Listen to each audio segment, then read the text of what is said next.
आगे लेके जाएंगे, बेटर एजुकेशन देंगे, अवेयरनेस की तरफ आप जाएंगे, फैमिली प्लानिंग की तरफ जाएंगे। जिस तरह China world world one child policy है, जो कि एक pragmatic approach toward population control है, तो बहुत सारे जो डेवलप्ड कंट्रीज है उन्होंने भी इस पे काम करना होगा। सॉरी, जो अंडर डेवलप्ड कंट्रीज है लाइक पाकिस्तान, बांग्लादेश एक्सेट्रा। अभी आप लोग मुझे ये बताएं सेटलमेंट क्या होता है। The second topic is settlement. Settlement is an area where a group of families live together. Group of families, बहुत सारे फैमिलीज अगर एक जगह पे रह रहे हैं, जिस तरह आप लोग यहाँ पे फ्लैट्स देख सकते हैं, टाउन होता है पीएचए फ्लैट्स का, आप फैसल टाउन देख सकते हैं, आप बैरियर टाउन देख सकते हैं, वहाँ पे बहुत सारे फैमिलीज एक साथ रहते हैं। An area where a group of families live together is a settlement.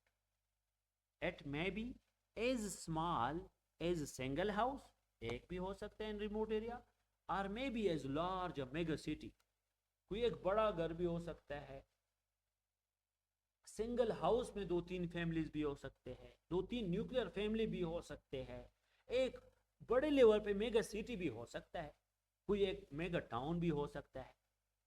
It may be permanent like village town, और इट में बी टेम्परेरी, जिस तरह एक कैंप आ जाता है, रिफ्यूज कैंप में बहुत सारे फैमिलीज, 2-3-4-5 फैमिलीज 6-7 महीने, 2 महीने, 15 दिन के लिए वहां पे रिहाइश पजीर होता है। रिफ्यूज कैंप भी हो सकता है, टाउन विलेज परमानेंट सेटलमेंट भी हो सकते हैं, टेम्परेरी सेटलमेंट भी हो सकती है। जो रिफ्यूजिस कैंप होता है या हम टेम्परेरी टूरिस्ट कैंप जो होता है वो टेम्परेरी सेटलमेंट होती है। कहीं पे टाउन विलेज परमानेंट सेटलमेंट के शेप में आता है, कहीं पे मेगा सिटी में लार्ज नंबर ऑफ सेटलमेंट्स होते हैं, कहीं पे रिमोट एरिया में जिस तरह बलूचिस्तान के इलाके में आप देख सकते हैं वही सेटलमेंट दो एक हाउस में 2-3 फैमिली होते हैं, या एक ही छोटी फैमिली कहीं पे उसकी सेटलमेंट हुई है। शाबाश, तो ये आपकी सेटलमेंट है। अभी आप मुझे बताएं डिटर्मिनेंट्स ऑफ अ सेटलमेंट क्या होता है। डिटर्मिनेंट्स ऑफ अ सेटलमेंट, सबसे पहले एरिया इसका डिटर्मिनेंट है।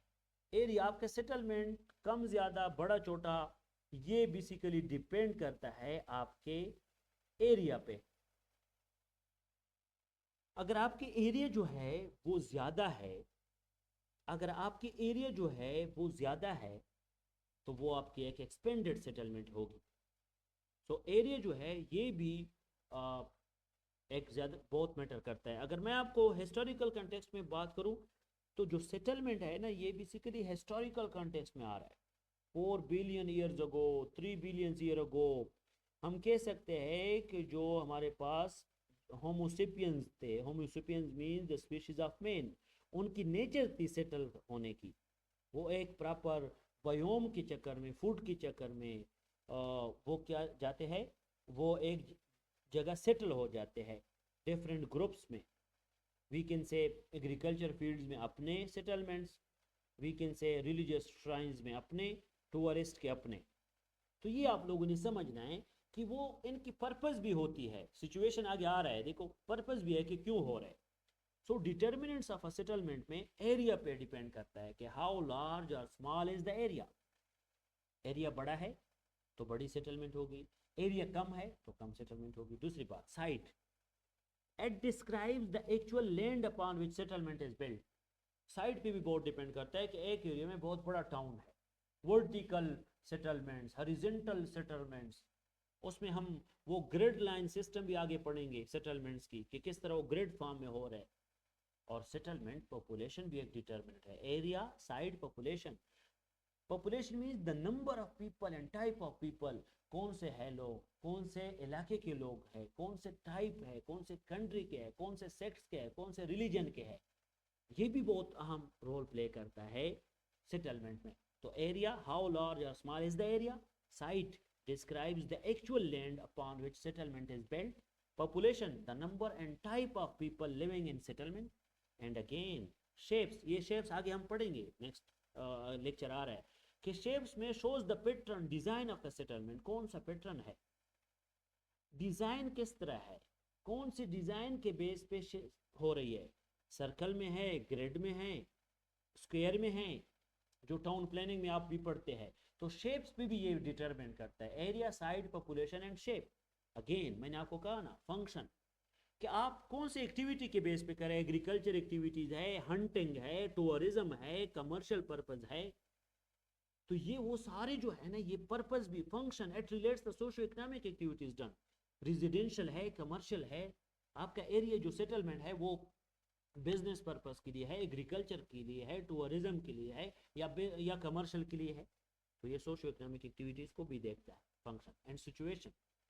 ये जिस तरह मैंने रिफ्यूज कैंप, आप जो अर्थक्वेक आया था 2005 का, उसमें रिफ्यूज कैंप जो बालाकोट में, जो यहाँ पे इस्लामाबाद में रिफ्यूज कैंप लगाए गए थे, वो जनरल पोजीशन सराउंडिंग में ये था कि यहाँ पे डिजास्टर आए थे। फ्लड्स में भी आप देख सकते हैं, हम जब यहाँ पे आप मिलिट्री ऑपरेशन हो रहे तो आईडीपीज में आप देख सकते हैं कि वो भी सेटलमेंट करते हैं, लेकिन उसका सिचुएशन फॉर पीस होता है, situation for tourism, situation for we can say mitigation, अपने आप को बचाने के लिए डिजास्टर से। तो describe the general position of the surrounding of the settlement, और आपकी पोजीशन क्या है, पर्पस क्या है, और जो सराउंडिंग का पोजीशन है वो क्या है, सिटी है, टाउन है, एग्रेरियन लैंड है, कहीं पे आप रोड्स के ऊपर भी करते हैं, कहीं पे आप, कहीं पे वी कैन से एक ग्राउंड होता है, कोई स्टेडियम, पेविलियन, वहाँ पे भी कर सकते हैं। तो ये सारे डिटर्मिनेंट्स है कि सेटलमेंट कौन से टाइप का आता है और कैसे आता है। फिर उसके बाद सेटलमेंट हायरार्की, ये बात माइंड में रखे कि हमारे पास स्टार्ट में आइसोलेटेड बिल्डिंग होते हैं। आइसोलेटेड में क्या होता है, individual house is typically for one family, एक हाउस मतलब कोई भी एक ही बंदा रह रहा है, या दो ही बंदे रह रहे हैं, या एक ही बंदा एक बड़े फार्म हाउस में रह रहा है। तो यहाँ पे अगर आप देखें तो यहाँ पे फ्रीक्वेंसी बहुत कम है, फ्रीक्वेंसी मीन्स कम लोग रह रहे हैं, कम एरिया में कम लोग रहे हैं, और फ्रीक्वेंसी में ये भी है कि ये नंबर भी इसके कम है, एक दो फार्म हाउसेज हो सकते हैं ज़्यादा से ज़्यादा। अगर हम साइज की बात करें तो आइसोलेटेड ड्वेलिंग में हमारे पास छोटे छोटे न्यूक्लियर फैमिलीज होते हैं, घर होते हैं, ठीक है, और यहाँ पे एक दो बंदे रहते हैं, ठीक है। फिर उसके बाद अगर हम आगे जाए, हेमलेट, हेमलेट आपने नॉवल भी पढ़ी होगी, टिपिकली लेस देन 100 पीपल, 100 से अगर कम लोग हो, सर्विसेज इसमें ज़्यादा नहीं होते, ऑल्दो पॉसिबल अ पोस्ट बॉक्स, एक सर्विस, मतलब यहाँ पे सर्विस नहीं होते आइसोलेटेड ड्वेलिंग में भी, लेकिन यहाँ पे हेमलेट में कहीं पे छोटे छोटे सर्विसेज, पोस्ट बॉक्स एक्सेट्रा यहाँ पे अवेलेबल होता है, इसको कहते हैं हेमलेट। फिर उसके बाद village, population is typically in hundreds to 1000, 100 से लेकर हज़ारों तक, फ्यू सर्विसेज यहाँ पे होते हैं, shop, village hall, primary school etcetera. फिर हम टाउन पे आते हैं, टाउन में 1000 से लेकर 20,000 तक होते हैं। अभी विलेज और टाउन में फ़र्क क्या है, यहाँ पे देख ले, विलेज में होते हैं 100 to 1000, और टाउन में अगर हम देखें तो 1000 to 20,000, वहाँ पे 100 से 1000 के बीच होते हैं विलेज में, और वहाँ पे सर्विसेज भी shop, village hall, primary school छोटे छोटे होते हैं। यहाँ पे सेकेंडरी सर्विसेज होते हैं टाउन में 1000 to 20,000 with chain stores, boots, along with the hospital, sports, secondary सारे सर्विसेज होते हैं, secondary school, secondary hospital etcetera. अगर हम टाउन से आगे जाए तो फिर अगर 1 लाख तक हो या 1 लाख प्लस आबादी हो फ्रीक्वेंसी के लिहाज से, तो यहाँ पे सेकेंडरी के बाद हम टर्शरी यहाँ पे कह सकते हैं कि सर्विसेज हो, तो उसको कहते हैं सिटी। शाबाश, सिटी में हमारे पास थिएटर्स भी होते हैं, रेलवे, यहाँ पे इंडस्ट्रीज, यहाँ पे आपके पास we can say shopping malls etcetera, बहुत सारे सर्विसेज होते हैं। और उसके बाद हमारे पास आ जाता है कन्वर्बेशन। कन्वर्बेशन क्या है, typically a population of several million people, बहुत सारे, हम कह सकते हैं बहुत सारी सिटीज एक जगह पे हो, या एक ही सिटी हो लेकिन पॉपुलेशन मिलियन में पहुंच जाए। शाबाश, पर विद मिनी, शाबाश, government offices, banking, headquarters, museum, art gallery, universities, बहुत सारे हो, वी कैन से इसको आप सिटी को 2-3 सिटी एक साथ हो तो उसको हम कन्वर्बेशन कहते हैं। आप कराची, लाहौर और ये जापान में टोक्यो, ये आप एग्जांपल ले सकते हैं, ये सेटलमेंट है। और आप ये देखें, अभी आप लोग एक छोटा सा असाइनमेंट देखें, आप जहाँ पे आप रह रहे हैं क्या वो विलेज है, हेमलेट है, आइसोलेटेड ड्वेलिंग है, टाउन है, और कौन कौन सी फैसिलिटीज वहाँ पे है, प्राइमरी है, सेकेंडरी है, टर्शरी है, वो आप लोगों ने थोड़ा समझना है। इसको कहते हैं सेटलमेंट हायरार्की, जो वी कैन से बहुत सारे एरियाज में डिफरेंट होता है, और ये डेमोग्राफिक ट्रांजिशन के बेस पे from area to area change भी होता है। आइसोलेटेड विलेज से लेकर हेमलेट, फिर हेमलेट के बाद village, town, city and conurbation. Isolated village भी कुछ कंट्रीज में होते हैं, कुछ में नहीं होता, कुछ एरियाज में होता है, कुछ में नहीं होता। उसके बाद types of settlements. Types of settlements में अगर हम बात करें तो आपके पास रूरल सेटलमेंट्स है, अर्बन सेटलमेंट्स है और सब अर्बन सेटलमेंट्स है। देखो रूरल सेटलमेंट्स अगर हम बात करें कि जो हमने यहाँ पे लेकर है ना, ये आप बात लेके कि जब हम रूरल, अर्बन एंड सब अर्बन को डिवाइड कर रहे हैं तो यहाँ पे मैंने लिखा है कि there is not any universally acceptable criteria, there is no universally acceptable criteria to differentiate among these settlements. कोई यूनिवर्सली नहीं है, बट ये रिलेटिवली है। Every country has different criteria for demanding for defining them. Universally कोई क्राइटेरिया नहीं है, हर एक कंट्री ने रूरल एरियाज को, अर्बन सेटलमेंट्स को, रूरल सेटलमेंट्स को एंड सब अर्बन सेटलमेंट को उसके मुताबिक किया है। फॉर एग्जांपल अगर मैं बात करूं पेशावर की, पेशावर सिटी अर्बन में आता है। अगर मैं बात करूं बड़बेर की तो वो सब अर्बन में आता है, अर्बन से थोड़ा सब अर्बन में। अगर हम उससे आगे जाए माशूखेल की तो वो रूरल एरियाज में आता है। अगर मैं बात करूं रावलपिंडी की तो अर्बन में आता है। अगर मैं रावलपिंडी से थोड़ा आगे चला जाऊं और मैं जंड के इलाके को देखूं तो वो सब अर्बन में आता है। लेकिन जंड से आगे अगर मैं जाऊं, जो वहाँ पे मानकोर है वो माशूखेल है, या सॉरी मानकोर माशूखेल की तरह रूरल एरिया है। तो ये हर एक कंट्री ने अपने कॉन्टेक्स्ट में क्या किया है, डिवाइड किया, rural settlement, urban settlement and suburban settlement. शाबाश। Vibrant variables of urban settlement. Urban settlement से पहले आप लोग समझे कि रूरल सेटलमेंट होता क्या है। ये रूरल एरियाज में होता है। The pattern of rural settlement can vary for a single farm to cluster of houses. एक बंदे से लेकर, एक ही हाउस से लेकर क्लस्टर ऑफ हाउसेज में ये क्या होता है, चेंज होता है।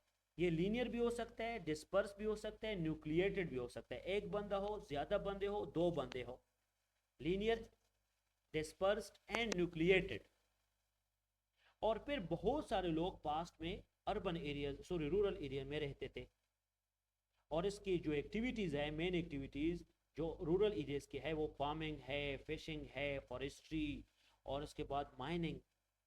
और अगर हम रूरल सेटलमेंट की बात करें, बहुत सारे विलेजेस में स्मॉल पॉपुलेशन में रूरल एरियाज में रहते हैं लोग, इन द शेप ऑफ वो फार्म्स को और एग्रीकल्चर को, माइनिंग को ज़्यादा तवज्जो देते हैं।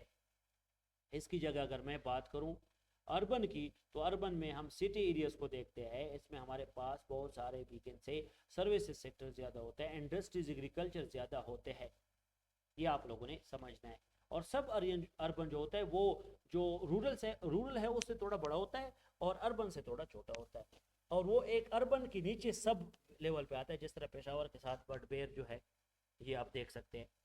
शाबाश। इसके साथ साथ आप लोग vibrant variables of urban settlements देखो।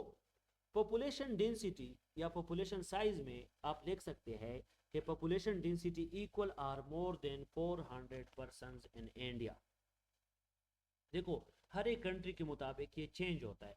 पॉपुलेशन साइज अगर हम देखें कि मोर देन 400 पर्सन, अर्बन सेटलमेंट में 400 पर्सन पर स्क्वायर किलोमीटर होगा, इंडिया ने ये डिफाइन किया है। फिर उसके बाद ऑक्यूपेशन स्ट्रक्चर भी चेंज होता है। And at least if more than 50% population is engaged in non agriculture economic pursuits. India ने इसकी कंटेक्स्ट को इंडिया ने इसको वेरिएबल को पॉपुलेशन रखा है कि पॉपुलेशन अगर 400 से ज़्यादा है तो वो सेटलमेंट अर्बन होगा। लेकिन एटली ने ये कहा है कि अगर 50% पॉपुलेशन नॉन एग्रीकल्चर है तो वो अर्बन होगा, 50% जो है वो नॉन एग्रीकल्चर है तो वो अर्बन होगा। और जो ब्राज़ील है, ब्राज़ील कहता है in area having administrative centre is considered as urban.